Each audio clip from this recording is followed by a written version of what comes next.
Esse aqui é o disco. O carro está com 144 mil quilômetros. Não tem rebarba nenhuma aqui, ó. Então significa que esse disco é novo.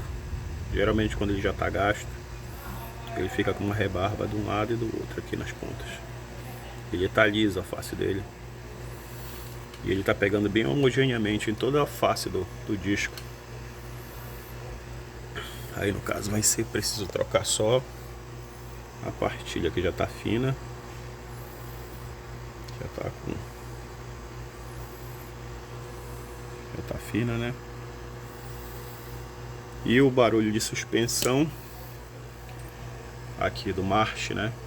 Que tira do sério todo mundo. A folga é nesse parafuso aqui, ó. Essa mini folga aqui, ó.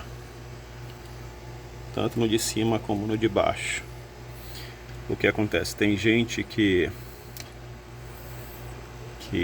ó, vou colocar o parafuso aqui, tirei aqui o retentorzinho dele.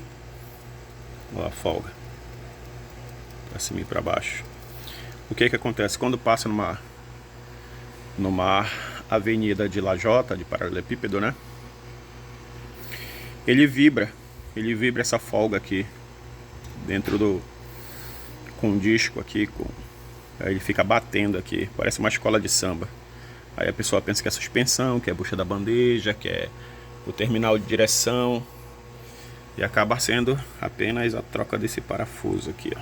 Você encontra aí de R$100 o kit. Ou você pode tirar ele aqui e levar para mandar embuchar. Tem gente que manda embuchar, que é esse prisioneirozinho que tá aqui dentro, ó. Mas você compra o kit completo, coloca aí, sana o problema aí do barulho da roda do Nissan March. Eu acho que o Versa trabalha com desse mesmo jeito aqui, tá bom?